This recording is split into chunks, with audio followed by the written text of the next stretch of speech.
All right. So we had an over-under bet on the attendance between James and I, and you cleared the threshold, so the poly market bet is in. Take your numbers. My name is Andrew Brooks. I won't do that. My name is Andrew Brooks. I'm the CEO of a company called Contextual IO, and we design, build, and operate purpose-built AI solutions for private equity-backed companies. So I've had a front row seat for the last couple of years around the topic that we're going to talk about here, which is how is private equity uniquely looking at what are the opportunities, what are the challenges for AI adoption in their portfolio.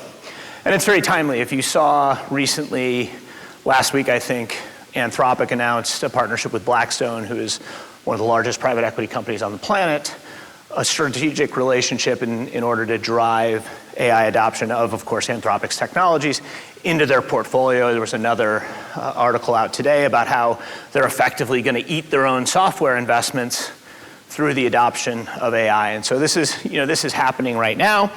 And the AI thing, pretty exciting. I got my first fully autonomous Waymo car this morning. It's cool to see. It feels like you're living in the future. There's a lot of disruption and change and new things coming, but it can be a little terrifying as well. How fast the pace of change is, what is it going to do to industries? And I mean, you've seen all the headlines, just like I have. VC-backed companies are going to eviscerate entire industries. If you're a lawyer, anybody in here a lawyer? Is there anybody there's a lawyer? I'm sure you're paying attention to Harry and the bazillion dollars that go there. Anybody in PE, actually? All right, so I'll try to keep I'll soften some of my statements for you guys. Startup founders, creators, business creators, okay? VCs, they won't put their hand up because they don't want to get talked to after the session. So lots of headlines around VC-backed disruption of entire industries. And of course, lots of interesting things happening. Did everybody get your own open claw, gave it your credit card, set it loose, go run my life for me? Or maybe it was ruin your life. I'm not totally positive. And of course, the big threatening fear is, especially for information jobs, what's going to happen in the next 18 months? Are we going to have jobs? Is that all going to go away? Is it a single person running a billion-dollar company? And so it's a tug and pull. And so today I really want to focus with a little bit of practicality, share some real life examples from our work around how we see AI being successful, a little bit of reality, where the challenges are, what's working, what's not working, where there are opportunities, and a little bit of hope. I don't think we're all going to be out of jobs here in 18 months. And so my niece had her baby yesterday, her first baby. My parents, who are 81 years old, became great-grandparents. And I was on the phone with my wife this morning, and she was like, it gives me hope for the future. We've got this new generation, new baby. There's the excitement of it. And I said, yeah, I mean, that's cool. Babies are interesting, but nothing says hope like private equity. There's my man. Nothing says hope. But seriously, 8% of the US workforce works in private equity-backed businesses. It's a huge portion of the US economy, 13.3 million workers. I didn't fact check these stats. This is Claude, so whether it's right or not, unknowable at this point, but now it's up there and it's true. PE-backed companies, though, are often not in the AI hype cycle. They're not the big, exciting, we're going to disrupt this entire industry. They don't get the headlines. They're not in TechCrunch, right? But they are the logistics companies and the warehouse companies and the healthcare services companies that make the economy run. And so while they might not be in the hype cycle because the stories aren't as compelling or interesting all the time, they are very much in the AI reality. And that's the day-to-day reality that we work on and we're going to talk a little bit about today. So who am I quickly? My history is building platforms for what I see as underserved markets at a point of technology change. And when this slide got created by Claude Cowork, it said across 3 decades, and I'm like, that's not possible. I haven't been doing this for 3 decades, but it's true. First business I built was a company called SMB Live. It was for small and medium businesses to get online, get marketing, get a social media presence. We sold that to Reach Local, took Reach Local public, and the opportunity was, hey, the internet's happening and small businesses aren't adopting the technology. How can we help them do that? Probably best known for a platform called SmartThings. If you have any smart home technology, if you've bought any Samsung device, TV, fridge, et cetera, in the last couple of years, you have my software running in your life. I apologize, or you're welcome. It depends on how you're feeling about that, whether or not your thermostat got turned down in the middle of the night. Sold that to Samsung, and then the most recent version of this story, from my perspective, is exactly what we're talking about today, which is private equity-backed businesses have historically been underserved from a technology standpoint. What can they do to embrace AI moving forward? And I mentioned we serve private equity companies, but we actually have a second lens on this, and that is about 6 months ago, we sold the majority of Contextual to Southfield Capital, which is a lower mid-market private equity firm based out of Greenwich. And so I'm both serving private equity companies, but I'm also a private equity sponsored organization myself. And it gives us a lot of lensing as to how they think about it, as well as how their portfolio thinks about it, as well as any other portfolio business that we happen to serve. So what are we going to talk about today? We're going to talk a little bit about capital structure and how that shapes AI adoption. I've got 5 key elements that we see in private equity-backed businesses that we think create really fertile ground, really great opportunities for AI adoption. And then some real operational challenges, the kind of the hard counter to those opportunities. What are the challenges and how do they work within PE? So let's talk about capital structure and how it impacts AI destiny. And what do I mean by that? I'm just going to compare venture capital to private equity. I recognize there's a gazillion different forms of capital structures for businesses, but I think this creates a good juxtaposition in terms of how people behave, and therefore what they're focused on. So venture capital, we've got a few startups in here, probably pursuing VC. When we created SmartThings, that was venture capital backed. So I've been on this Ferris wheel. You know, it is optimized for speed. You have to grow at all costs. You have an 18-month sprint because you got to start fundraising 9 months after you just closed your fund to get the next round of fundraising. So it's all about go, go, go. It's all about speed, speed, speed. And I think the second bullet point is a really important one. It's about disruption from the outside, meaning VC-backed companies are seeking to find markets or change markets or create new markets. So the disruption is kind of outside in. We're going to create this thing and we're going to go disrupt this market, and we're going to do it really fast. And peak, and by the way, from a VC standpoint, we all know the math. You invest in 100 companies in your portfolio, one hits a grand slam, it returns the entire fund. If the other 99 are struggling or not performing, you don't care, because the fund got returned, the other 99 can get thrown to the side. And that is not the case from a private equity standpoint, right? For a few things. Number one, optimize for impact. EBITDA discipline, ultimately. If it doesn't show up in EBITDA, if it doesn't show up in that bottom line and therefore drive a multiple, we're not interested in it, right? That doesn't actually change how we're going to exit this business. The hold period matters, 4 years, 5 years, 6 years, 7 years. You've got this time to execute a plan and execute a strategy that is longer than an 18-month cycle in a VC-backed business, and that influences how people think about technology adoption. Transformation from the inside. You're buying a business, you're buying people, you're buying process, you're buying data. And so how you think about transformation changes in that case. And then lastly, unlike a VC firm where you can throw away 99 and have the one, PE firms aren't throwing away any of their portfolio, right? Those companies have to succeed. They have to be successful outcomes. And so the attention to how AI is adopted and the potential impact is dramatically different. So everybody's familiar with Moore's Law. Compute power doubles every 18 months, and that's driven us for the last 60 plus years as a technology industry. Sam Altman came out and said, hey, the cost to use a given level of AI is falling 10x every 12 months. And so This is really interesting because something that was too expensive 10, 12 months ago is suddenly available to all companies to use. It's changed the economics.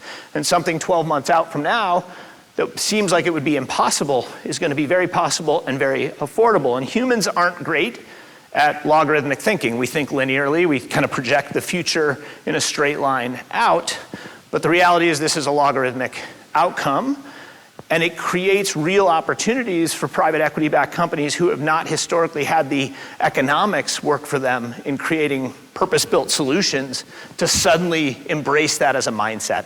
And that's a shift for them. So it works both ways. VC model though, great for the VC model. Build it, ship it. People don't like it, pivot, let the market decide, throw it away, start again. That works fine. It's exciting, it's compelling, it creates innovation, it creates speed, it creates transformation.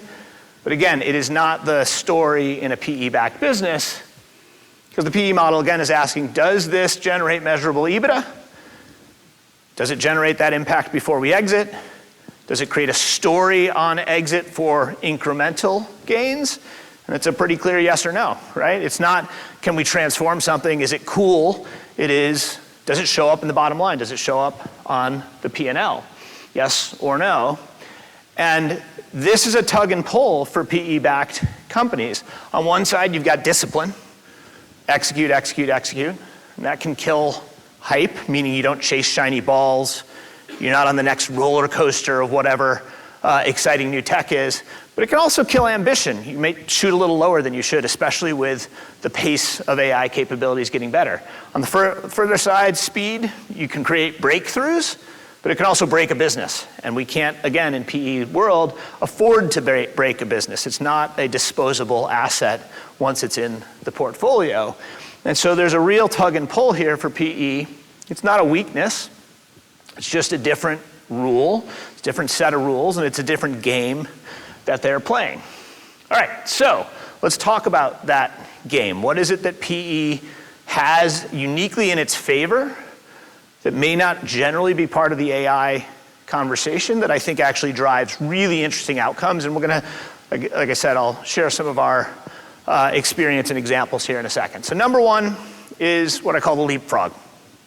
So classically, and our PE friends in here might disagree with this, but classically, technology investment in PE firms isn't the primary thing. PE starts, it's a lot of financial engineering early on and debt structures, et cetera. Then they move into something called digital transformation, which is around kind of building tech, but really comes down to, let's implement a vanilla version of a CRM, let's implement a vanilla version of an ERP, let's move one of our acquisitions onto this new ERP. Creating purpose-built or bespoke software solutions or tech-enabled systems wasn't really in the PE playbook because it just economically didn't make sense. It wasn't viable to go and spend a ton of money creating purpose-built or bespoke systems in a world where every dollar counts. And that meant that technology was largely table stakes for PE-backed businesses. It was kind of expected. Oh, you were on QuickBooks, we moved you to NetSuite, we moved you to Sage, we moved you to Oracle. But again, everybody had the same thing, all kind of a similar type of technology. And I don't think that's an obstacle for the type of companies who exist within PE, but it's actually an advantage. And the reason it's an advantage is that leapfrog. We've all heard this story. Africa didn't invest in landlines, they went straight to mobile, they skipped an entire technology generation, and PE-backed businesses can do that same thing with AI right now, because if you think about AI, it's not just a tool for creating systems, of course AI development, AI-assisted coding, everybody's heard of vibe coding, you're gonna go to Lovable and create your family planner that is purpose-built to you, and you can do that now. And that is certainly true, the acceleration is certainly true, but it's also a new form of technology. And so when we talk to our clients, we don't talk about AI existing in systems. AI is a new team member, it's a new member of the people. It changes how you do things. Processes that worked before, you can change and do differently. And of course it shows up in systems as well. And so PE-backed companies don't have a huge legacy investment in technology or purpose-built systems that they can't get away from. they can leap right to AI being a fourth leg of the stool in a way that other organizations might not be able to. So I hit outside-in disruption versus inside-out disruption when I was comparing VC to private equity, but I want to drill into this even more, because this is a really critical piece for PE-backed businesses. Inside-out AI evolution within a PE-backed business means that you're having to deal with the real messy reality on the ground. Tribal knowledge of employees, physical documentation. I was in Toledo, Ohio with a client, and Toledo, Ohio isn't high on the TechCrunch list. It's not Palo Alto. And I was sitting in a conference room, and we were talking about how one of the employees did their job and kind of trying to capture what they did. I said, is this documented? They said, yes, it's documented. I said, oh, can I have that document? Well, what we mean is it's written on a whiteboard in that person's cubicle. That's where the process was documented. And that is true in these types of businesses, that you've got a 15-year veteran, somebody who's been doing this job for a long time. They know where the skeletons are. They know where the data is. They know how to get something that otherwise wouldn't be available to a system, because you got to go talk to Nancy in accounting in order to get this, because she happens to have the file that's in her desk. And that's the messy reality that these things get deployed into. The people that are running these businesses, and of course there's PE investments in technology businesses, and those might be a little different, but the mass of that 8% of US-based companies, people who are running those businesses are often, they're not technical, they're not here necessarily, they're not in this room, right? They're not at this conference. They're probably a little skeptical of software. They've seen failed ERP transitions before. They've had software jammed down their throat before. Come on. Technology, all right. I'm skeptical of software. And so they might be a barrier to adoption, but they're also the most important people in that room. They know more than anyone. They understand their data more than anyone. They have the relationship with the customer. And here's a quote from Reid Hoffman that kind of captures this. AI lives at the workflow level, and the people closest to the work know where that friction actually is. That person knows why something takes 3 hours when you would think it takes 30 minutes or 3 minutes or 3 days on the flip. And so getting to that understanding, not just of the friction, but how work is done and why work is done that way, comes through the inside-out disruption. You have to work with those people to achieve that sort of disruption. Humans know where the value is. AI can capture it, right? And this comes back to AI not just as an accelerant for building systems, but AI as a new form of electricity, that fourth leg of the stool that we talked about. Because domain expertise wrapped in AI isn't just a tool, it becomes a weapon. PE companies can start thinking, hey, this isn't just about cost savings, this is about taking ground, this is about growth, this is about opportunity, new business models for us to consider. And the beauty, right, if you try to write what Nancy has been doing for 15 years in a series of if-then statements in traditional code, you would never get there. But with AI, you can kind of explain what she's trying to do and how she's doing it, and take that domain expertise and get it out into a reality. Going up in a couple weeks to a client, they're a commercial refrigeration customer. So they install complex ammonia systems for like hospitals and grocery stores and things like that. Because the CEO reached out, and they're gonna enter a process here in July, so they're gonna transact out of the portfolio that they're currently in. And he says, I got Greg, and Greg knows more about estimating commercial refrigeration systems than anybody else ever has on the history of the planet. He can point out when an estimate's too high, point out when an estimate's too low, you missed this piping, you missed this fitting, et cetera. And I'm concerned Greg is gonna leave if we do this transaction. So I got to get domain expertise from Greg, and I got to get it not just documented, but into a system so that I can have 100 Gregs, because that's how we're going to grow the business. And there's a Greg in every business, right? Especially in PE world.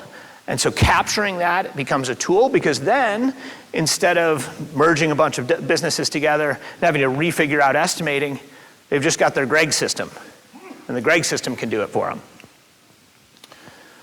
All right, so the third one is the moat test. And, whoa, that's not right. That's a weird formatting. All right, it'll work. We'll get through it. Is it going to do that? Oh, that's terrible. That might not be tolerable. We'll see. VC acquires, or VC builds moats, right? VC on day one, there's no customers, there's no data, there's no workflows, there's no trust, there's no history, and we're going to go build a moat. We're going to build a defensible technology stack. We have intellectual property. We're going to build a way that we go to market. But PE acquires moats. On day one, PE's got 20 years of operational history. They've got tons of proprietary data across systems and in different locations and physically printed out and written on Nancy's whiteboard. They've got proven workflows. They know they work. They're building this business. They've been running this business. This business is profitable. It's a real business. And as a result, they've got a lot of earned trust as well. And so when PE thinks about AI, it's not about necessarily building a moat. It's about protecting and growing and expanding a moat. So AI on a greenfield is powerful. Of course, right? You can create a brand new business. We all heard about the single person $1 billion business that exists. But AI layered into an existing moat is a compounding engine. So that relationship, because your employee happens to know the children's birthdays of your client, becomes more powerful when they have more information, more detail, more personalization at their fingertips. That domain expertise, that Greg, becomes something that says, hey, we're actually amazing at estimating commercial refrigeration, and we can win every RFP because we can nail our margin at the 27.6% or whatever we need in a way that no other competitor can, and so you're going to win bids again and again and again, or run other businesses out of business because they're underbidding. Operational data, every PE company has gone through some form of business intelligence work. Maybe they got a data lake, maybe they got a data cloud, maybe they've got a Power BI running some reports, but it tends to be historically looking. It's the toughest system ever. With AI, you can start to look around the corner, right? You can see where is this headed, where is this business headed. One of the clients we're working with right now, they are a physical security services business. So literally armed, unarmed guards that stand at locations, at shops, et cetera. And they can look back in time and say, these businesses grew, they had more security needs, these businesses shrank, they had less security needs, so they've got great backward-looking information. What they want is to say, why? Why did that happen? And the reality of why a given business might have increased their security profile or decreased their security profile is probably tied to things like local crime statistics, local economic data, things that aren't in their systems, but combined with their history and third-party data, they can start to look around those corners. And that's moat building for them. That means as a result, they can have the best possible relationship with that client. They can grow alongside with them. So I don't think the hold period, that 4 to 7 years that private equity is focused on growing a business, is a constraint. It is the period through which they can evaluate a moat and identify how AI can extend that moat and then extend that moat. It's a moat deepening window. And the reality is, that only works if you have something to defend. Of course, if your business is not unique in any way, moat extension doesn't work. You don't have something worth protecting. Your only option is speed of growth, cost, pricing, that sort of thing.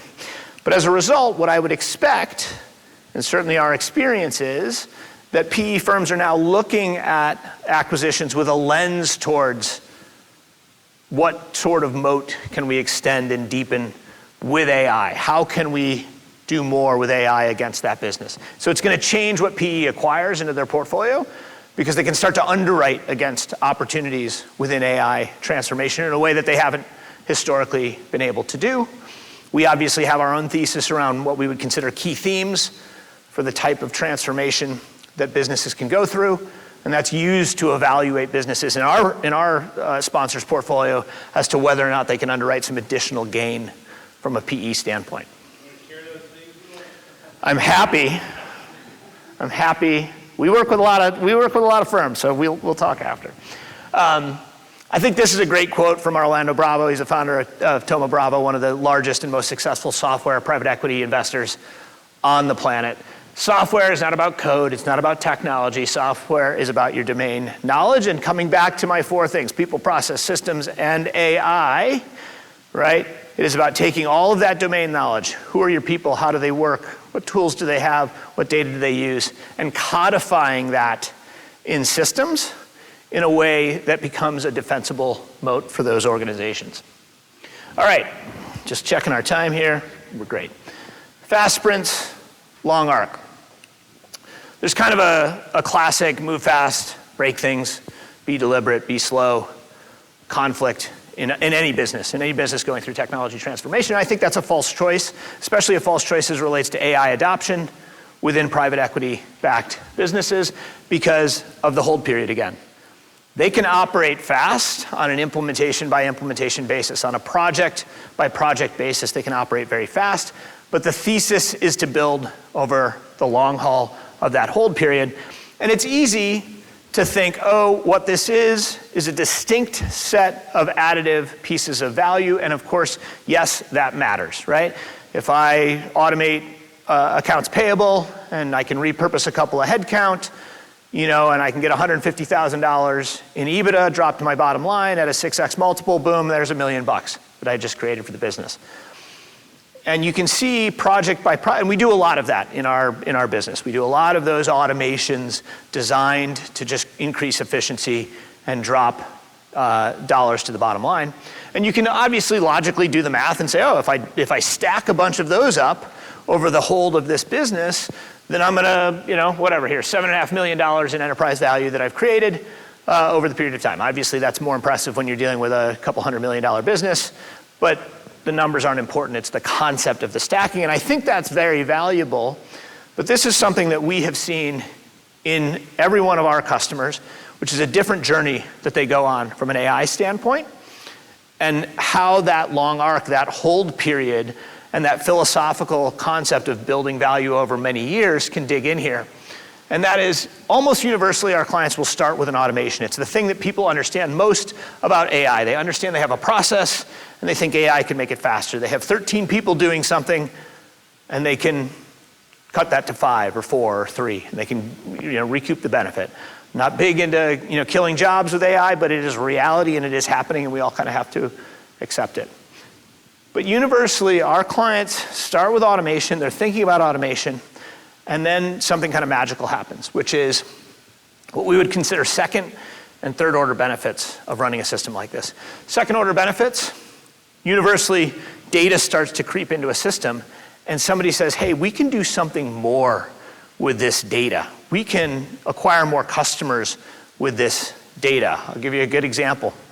That same security company that we work with, one of the projects that we worked on with them was a machine learning model that predicts what you're going to pay for an unarmed guard who has to be semi-mobile because they're not sitting behind a desk in Boise, Idaho, right? And that is a combination of their historic data around what they paid for guards in all these different locations and a bunch of features for that machine learning model like, crime statistics, and weirdly, like one of the machine learning models, the most predictive crime statistic was animal cruelty, which apparently indicates a certain type of location, and that drives the rate that you're going to pay for a security guard.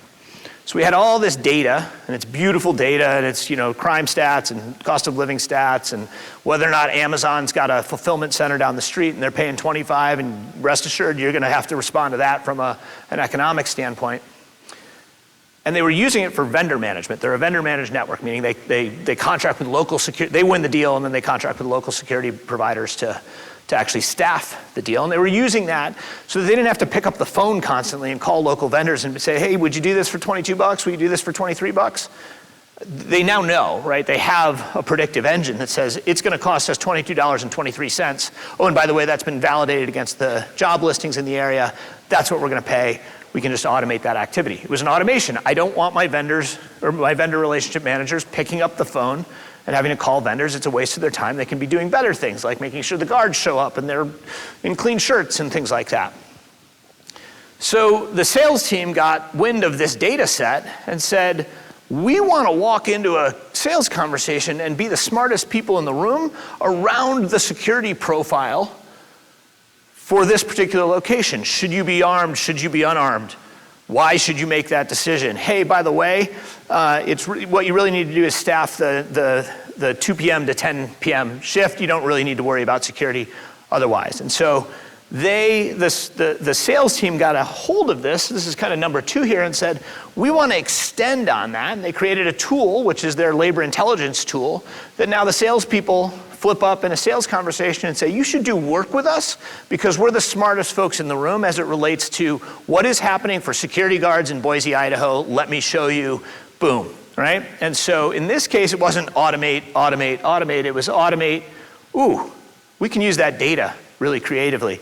We can get new customers really creatively from that data. And that then drives to new business models. Data becomes a product, potentially. In their case, some of their customers who have seen this data set said, hey, can we have that? Can we have that tool? Would you sell us that tool? They haven't done that, but the fact of the matter is it really opens up a new opportunity from a business standpoint for them. One of our clients is a coaching business for traditional trade services, plumbers, HVAC, things like that. And they have best practices for those trades around things like accounting. How do you run your books? Turns out what's in your bank is not the same as what you're making, right? And so you have to be thoughtful on an accounting standpoint. In their case, they were seeking tools to better automate how they communicate the coaching to their clients, how they observe their clients doing accounting services. But their clients actually came to them and said, you know what, we'd rather not do the accounting, period. Could you do the accounting for us? Like, you know the best practices, why don't you do the accounting for us? And so the result there was they launched a new business, which was an AI-based accounting solution where rather than hiring a bunch of accountants, they have a product called BDR Sidekick that allows them to provide an accounting service to their businesses built on AI. So they said, hey, we're a coaching business. We have best practices. We want to automate that. They jumped straight to the third here, the new business models. And I think that's a really important part of AI, especially in private equity-backed businesses. A lot of times they've been doing the same thing for a tremendously long time, and there's an opportunity to change. I'll give you one more example because I think it's compelling. One of our clients is a fleet management company. They operate anything that moves in a warehouse that isn't a human. Pallet jacks, forklifts, pallet movers, garage doors, things like that. And their service to about 3,000 warehouses in the United States and Canada is, hey, that stuff's gonna work. It's gonna be running. We're gonna handle the maintenance for you. We're gonna handle the repairs for you. We're gonna handle the rental period for you. And as a result, because especially in mid-market PE firms, a lot of stuff is paper-based. They handle a ton of papers. They handle about 14,000 emails a month with work orders and invoices attached as PDFs or JPEGs or scribbled letters on napkins. And they had a whole team of humans who are processing that. And that's not just invoice processing. It's not extract line, identify vendor, put in system, pay, because they're doing some intelligence on this. They're looking at this work order and this invoice and saying, are those the same? They're looking at this and saying, how do we classify this work? Was this electrical? Was this abuse? Did somebody chunk a tire? Somebody must have ran it into a corner, and therefore it's, they have a behavioral issue. So they're doing what I would consider kind of high volume information work on this data set. About 14,000 a month. It's across 3,000 vendors. The formats are chaos. This is a great AI challenge, right? Humans have a process. They have thought that has to go into it. They have to categorize this work. They have to extract information. And as a result, we started with automation, right? It'll come back. We've learned our lesson now. They started with automation. And in their case, they had 13 people doing this. They've dropped it to about 5. The other folks got repurposed, so they didn't lose their job. But immediately, now this data is flowing through, and their customer success managers, so this was a data entry activity, their customer success managers said, hey, at the end of every month, we have to do a review with our customers, and we have to talk to them about opportunities for cost savings based on what we've seen in their fleet, in the invoices, and the work that's being done. We have to share some cost savings. And we cherry pick some invoices and we do some double checking, make sure they're not being double billed and things like that. But that's about it. And it's ad hoc and it's once a month. now that this stuff's flowing through the system, why don't we analyze every single invoice to determine cost savings? We look at vendor rates, we look at labor rates, we look at parts rates, we look at the contract. Hey, you're not allowed to invoice me for towels, that's a disposable, and our contract doesn't allow you to do that. Hey, you sent 2 people to do a job and you billed me twice for the trip charge, but in fact, contractually, you're only allowed to bill me for 1 trip charge, right? And so now every single invoice that is flowing through that system, because the system has access to every vendor, to every customer, to every history of that type of make and model of device, is being processed. And so the CSRs are now coming to the conversation with their clients as superheroes, right? Hey, we've looked at everything in your fleet, and we understand exactly what's happening, and we've identified these cost savings. And so the value proposition, again, from automate to new customer opportunity, the value proposition actually shifted from we will keep your stuff running, it will be up and running, to we will pay for ourselves in this solution. We are effectively free to you because we will find the cost savings in this data that otherwise you don't have. And then new business models, well, guess what? Now they know better than anybody which make and model of forklift works best in a desert Southwest warehouse, right? How many hours of operation on an electrical one can you use? And so they're thinking about saying, hey, instead of us receiving your fleet, we should be your procurement team. We'll decide which units you should get, and we'll finance it. So we'll take the financing revenue as well. So again, a new business model emerges. Starts with automation, the data flowing through the system gives you second and third order benefits, and new business models emerge, and that's the journey. Don't think automate, automate, automate, especially in PE. That's the journey these companies go on. They go, automate, wow, that data is really rich, we can do something really compelling and powerful with it, all the way through new business models. All right, and that kind of brings me to the 5th one, which is AI as operational IP for these businesses. The AI you rent is table stakes. If you are buying it as a SaaS product, it's probably table stakes, your competitors have it. And if we are thinking about using AI as a differentiated IP asset that is going to give us a turn on our multiple on exit, we have to think about that AI as that competitive moat, the deepening competitive moat. There's a lot on this slide, but I'm going to summarize it. Left side, totally appropriate, by the way, copilots, SaaS features, personal automation. Everybody in your company should be using Claude or GPT to do things, do work faster. Those are individual productivity gains, and they're absolutely critical.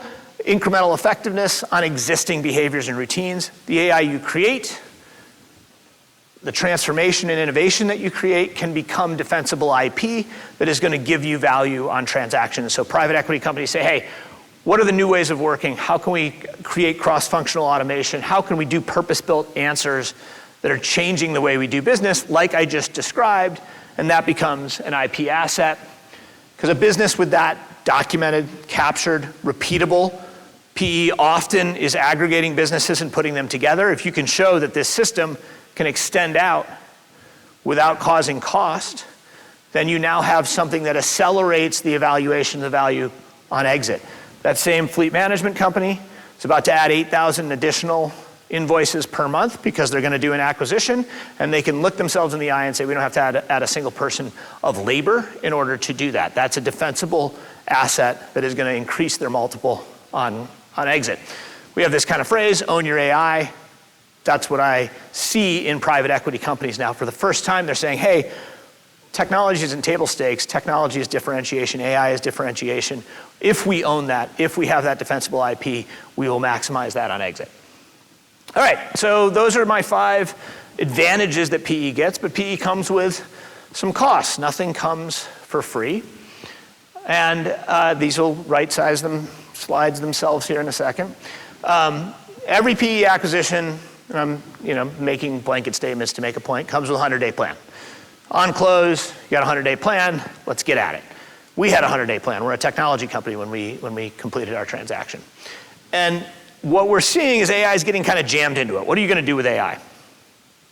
And it becomes awkward because you don't know enough about the business, you don't know enough about the technology, you don't know enough about the systems, you don't know enough about the people and how complex their job is in order to really have a plan for 100 days. And as a result, after the 100-day plan is done, you've got a few line items in progress, right? That's your AI story after the 100-day plan. And so strong recommendation, the move to address this in a PE-backed world is you certainly are starting on day one. You're starting before day one. AI, like I said, is part of the diligence routine now to evaluate, is there a moat that we can reinforce with AI?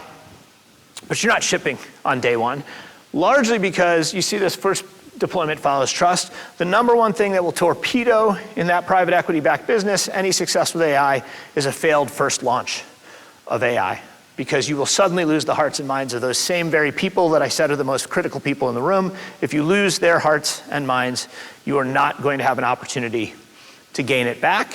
And so you start on day one, you have a strategy on day one, you choose the stakeholder within the organization who's going to be your biggest advocate, and you seek to work with them once you have the trust. So number two issue, the portfolio scaling problem.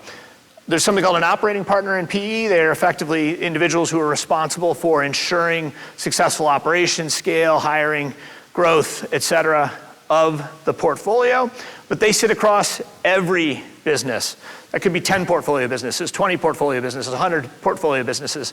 And making AI work in one business is hard. Making it work across an entire portfolio can be even harder. That's one of the reasons early on I think we see operating partners defaulting to what is the tool that you can buy, the table stakes thing, the ramp, or the Gong AI asset, or the customer service rep AI asset that you can buy and deploy because it's understandable.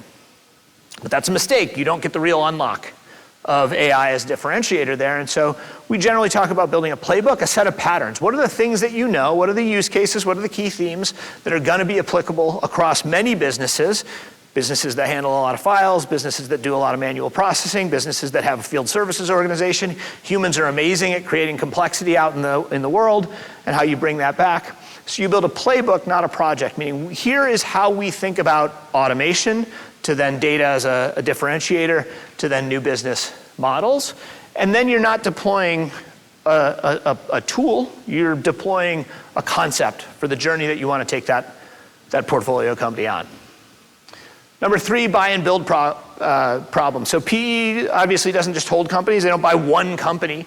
They tend to buy what they call platforms. So we're going to buy an HVAC platform. What we mean by that is we're going to buy one company that's in HVAC, and then we're going to buy 15 more HVAC companies and put them together into a single entity over the arc of time.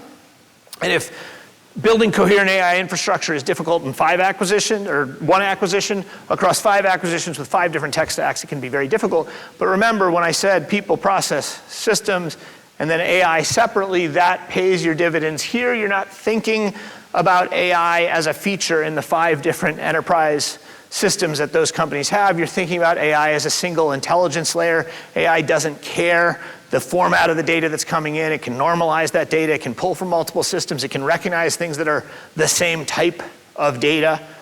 And you put that single intelligence layer in place, not a single system. So you can have an AI layer that sits across all of them. In our experience, we have a customs brokerage client. The customs brokerage means they bring stuff into the country, meats and foods and things that you get from China. And in their system, they have multiple systems that are filing with the US government across different types of data. And the challenge of getting that data to sync is enormous, right? It is really hard to take an address out of a place in China and ensure that you understand what that is in 3 different systems. But AI doesn't struggle with that. When we're trying to normalize an address, we take it, we may use an AI tool to pull a bunch of stuff from different databases, you jam it into a query and say, which of these is right? And it will tell you the correct answer. And so they have an intelligence layer, regardless of the underlying systems that they're trying to assemble. Last beat is the incentive problem. You remember Greg, we talked about Greg a little bit earlier. Greg's not on the management team, but if a management team thinks it's their unique expertise that is the value in this business, and that their opportunity, oftentimes management teams have rolled forward in a private equity deal. They have a significant cash and equity stake in the next transaction. If they feel like giving their data to an AI, their process, their knowledge, their insight to an AI system is going to undermine their value, they're going to be resistant to it. People are self-interested at our core. They can be threatened by it. They can be champions, but they can be very threatened. I'm going to lose my role as a differentiated executive or manager within this organization. And so I think you have to think about tying outcomes, AI outcomes, to equity, not just EBITDA. I know I said it's all about EBITDA. The AI outcome has to drive the EBITDA, but you have to convey to the management team that we're not trying to slurp out all of your knowledge and then get rid of you, right? You're part of this journey. And that's why the journey is so important. It's not just about a single automation, take your knowledge, get into a system, goodbye. It's a series of steps that are growing and building a new and different business. All right, so generally, PEAI, it's not AI for demo day. It's not always, we would call it kind of unsexy AI in a lot of situations. It's categorizing whether or not a battery repair is watering the battery or fixing the terminals. It's not, self-driving Waymos, as we talked about. And so it is AI, though, for day 200, day 300, day 1,000 across that journey that those companies are on. It survives integrations, it survives skepticism, and then ultimately it does show up in EBITDA. And so you probably all saw this from McKinsey earlier last year sometime. 95% of AI projects are failing. They're not delivering the result. They have zero value. 80% of companies with generative AI are not seeing the impact. And I would counter that in PE. It is the perfect place to make it show up in EBITDA. And so coming full circle, that example I gave from the fleet management company, took about 10 weeks to get that system into place. $500,000 in year one ROI just on the automation piece, putting aside the cost savings piece, putting aside the fleet management piece, right? At 6x multiple, there's a $3 million in enterprise value. They're a lower mid-market company. That's a huge turn of the dial for them. And that's why, as it shows up in EBITDA, it matters from a PE standpoint. Once you hit that, they're adopting the next case, the next use case, the next use case. They're going to go on that journey. So private equity, largest owner of businesses in the US. And I want to, kind of the core of my thesis is for the 5 reasons that we talked about, they're uniquely positioned to be successful with AI adoption. And more interestingly, since they own so much of the US workforce and US businesses, it's not just that they're about generating returns, they're the ones that are defining what AI is going to look like for the rest of the economy, because success there is going to show up in every other business. That $500,000 is going to show up in every other business. And I think ultimately, as a result, our topic here, fuel or friction from an AI standpoint, is it's both. Right? It's the tires on the street right now that are burning a little bit, they're burning hot, but they're creating friction, they're ready to go. Sorry about the slides. I don't believe it's my fault. Might be. Andrew Brooks again, Contextual.io. I'm just Andrew at Contextual.io. If you want to email me, please do. But Q&A, questions.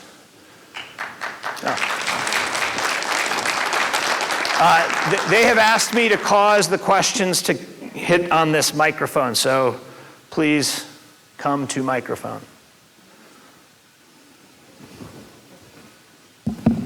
Andrew, thank you. I heard Mark Cuban and some other futurist talk earlier this week, but I think for me, personally, this was the most impactful AI Can talk. you tell Mark that? Will you sure get him I'll email line? him, I'll send him a LinkedIn message. So my question is, when you showed us those 3 things about automate, ARC1, ARC2, Yep. I think the automate part is easier to measure, and you clearly showed the 500K. How are you measuring ARC1 and ARC2? Yeah, so I mean, ultimately, let's just go back to it. We can use our, God, this is really, wow. There. The impact on ARC1 for this client, this is obviously a specific example, is again, they're customer service reps. They've got 5 of them. They're bringing more goods to the table every single monthly business review with their client. Their measurement of success there for that group is retention, right? Are we retaining these clients more because we're bringing more value to them? The second measurement is going to be acquisition. Can we, by describing the work that we do, show an uptick in our conversion rate against our customers? So it is not, it is business metrics that ultimately they know their baseline, and now they have a new system, they can evaluate the new system against that new baseline. On ARC 2, that's going to be a new revenue opportunity. The example I gave you of the HVAC and plumbing coaching business, they put about $100,000 in MRR on that new service within the first 30 days. So that was a revenue growth opportunity. That is off to the races being in a new business. So it depends on the situation, but those are how they're measuring them. Okay, perfect. And you're able to isolate them and say that's the work because of what the work that you did. Yeah, absolutely. Okay, yeah. lovely. I think that's critical, right? Is you got to if you don't understand your cost or your benefit, et cetera, AI is not going to solve that for you. You've got to be willing to establish what those metrics are. Something we would consider kind of proof of value, not can the technology do it? That's easy to determine. What did we agree is the measurement of success here? How are we baselining that data, and what is the data point that we're going to look at? Thank you. Yep, thanks. So this is going to date me, but I worry a little bit about the AI model changing. So like when Napster came out, I was consuming music for free, but I knew it was not going to last. Yeah. You know what I'm saying? I knew it was not going to last. And so I get a little concerned, like owning your AI, I love it. And that's one of my biggest questions right now is intellectual property and what's Sam going to do next? Is he going to take 20% of all my prompts and so all the value I created? So the business models are changing amongst, right below our feet right now. We are all benefiting from subsidization right now of token costs. No There's doubt. no question. Yeah, I mean, I would pay personally 18 times more for my personal license. Yeah. I can't imagine what could happen with these business models. But do y'all have any concern? Because I love Own Your AI. Yep. And I think with OpenClaw and Claude Code, all the things that are happening in the last month. Yeah. I mean, I'm all about owning it. Yep. But are y'all worried about the business model changing, getting more expensive? Yeah, it's a great question. So one answer is how you do AI tooling matters, and we have our own technology and platform and can choose which models we're using and the levels of the models and switch them pretty dynamically without changing the underlying codes. That gives us some defensibility. Now, if in collusion they all raise their prices dramatically, that doesn't give you that defensibility. That said, we also look at, hey, you were paying $3.65, that's a real number, for a document processing capability that was being done by a nearshore team. We're doing it for 5 cents now. We've got headroom in terms of those token costs. And then ultimately, you got to look at small model implementations. Do we actually deploy an open source small model and get exactly what we need? We don't always need to be running Opus 4.6 in order to do a task. So. Good afternoon. I just want to thank you for your presentation. Yeah. I love the conversation around automation versus operationalizing the AI. Here's my question. Corporations historically set up IT departments focused on an enterprise system. Why they wanted standardization, easy to follow what's going on, easy to update. Yeah. I was in a presentation today and we were talking about AI can be customized and personalized.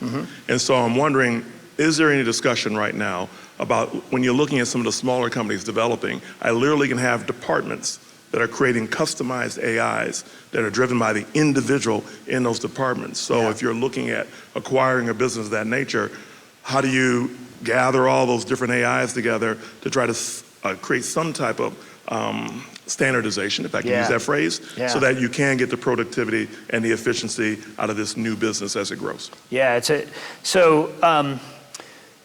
CIOs historically are in the business of reducing risk, right? That's their job description. Risk of data, risk of system difference, risk of security, and this scares them for sure. Our buyer tends to not be a CIO, it's a CFO, it's a COO. They have a different perspective. They're trying to buy a solution. That's not answering your question, but I am pointing out that CIOs are a little behind on exactly this challenge, right? I think in that situation, you have to come back to the value of an AI system, as described here, is in the aggregation of that data into a single intelligence layer. If you have a bunch of personalized assistants and things like that is not what we touch a lot of. We think those are great. But if it's really doing system level, business system level processing, you've got to make the argument that you want that data flowing through. Otherwise, you don't get these second and third order benefits, right?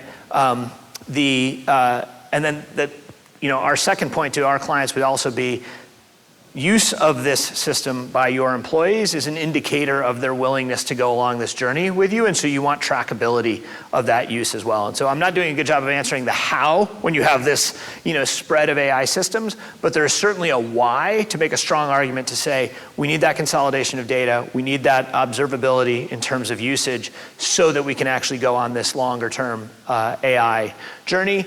That said, if somebody's using AI in their own little system to write their PowerPoint points or build their financial models, God bless, go, do it. That doesn't concern us as much. It would be more, hey, the accounts payable function was written by, Joe a couple weeks ago, and by the way, no one's maintaining it. That's not good. That's not healthy. That's why owning AI means owning the system. It means that you have to have a view towards what is it that you've purchased and how does it work.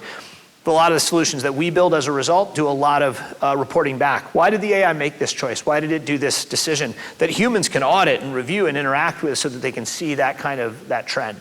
But I think the evaluation that a PE company is going to do is, can we get that data together? Can we get observability as to who is using it? And how much risk is being created by that on-the-edge behavior?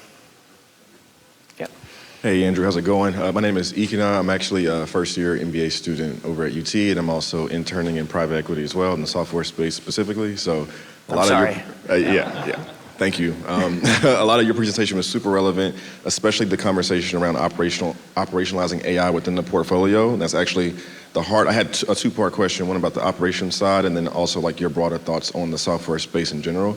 So when we think about implementing AI into workflows for different companies and getting like the true enterprise value or gains out of it, how do you find, or at least from your perspective, how do you find the right partner in that journey, right? With all these tools being so relatively new, vis-a-vis Claude Code, Cursor, et cetera, the right partner with the technical competency, but also the domain knowledge to really come in and earn the trust of those people you mentioned are so critical to establish critical mass around and move forward. And then also more from a broader standpoint, do you feel like the industry is transitioning more so to tech-enabled services as opposed to the more traditional SaaS pricing model? I think about the Zendesk example where they basically changed their pricing model to be more outcome-based versus, access to just a pay-per-use tool. Yeah. But yeah, that's kind of like my overall question. And in full disclosure and honesty, this is going to be a very self-serving answer because this is my business and this is our business model and that's what we believe. You've heard, AI eats SaaS. You've heard services as software. All these phrases that are trying to capture the concept that you're describing, which is in a world where AI can recreate a business process.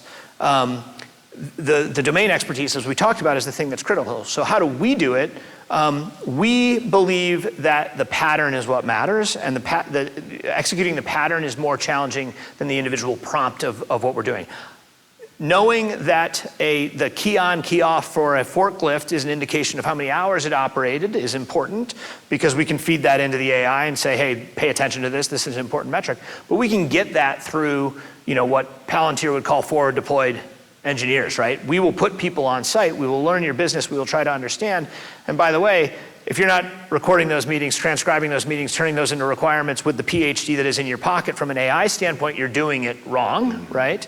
And so we don't think right now, if somebody came to us and said, we need an AI specifically for validating insurance claims for health, we might say, that's too complex. It's too much subject matter expertise for us to credibly get to you and help you codify this. Now, if they said we can produce the knowledge, we just need the system, that's a whole different argument. So our answer to the question would be the boots on the ground. Honestly, the humans on the ground working with the other humans to capture and document what it is they do, what data matters, why does that data matter, et cetera.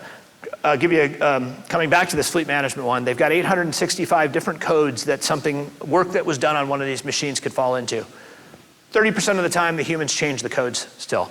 You would look at those two and you'd say, I don't know, I think the AI is fine. It did a good job, it's the right code. Nope, the human said, I want this code. That's a little bit of kind of like, you're never gonna get that nuance captured, and if that matters to them, there's always gonna be a human in the loop to validate and manage that. And so I think these complex systems require more thoughtfulness around that human in the loop. In terms of pricing, I couldn't agree with you more. Our platform is a use case-based model. You're paying us for the value we're delivering, not for seats, not for bodies, not for transactions. We could certainly break it down into transactions, but we want to tell you, hey, if this system can process documents for pennies on the dollar, we don't want to jam you when you grow your business. We want to be there as a dependable partner. And so I think the pricing models are all very eligible for shifting. Right now, is UiPath, who charges you $8,000 a year for an individual bot, going to survive when I can run that with OpenClaw for free? Almost free. Like, I think there's going to be a little bit of a race, and that's why I think value in this ecosystem is not the proof of concept. Anybody can build a proof of concept. Take an invoice and give it to GPT, it's going to do a fine job extracting it. It's the scaled operations where the value is going to be. Absolutely. Thanks. Yep. All right. There's our hour. I think you're off for a drink. So thank you.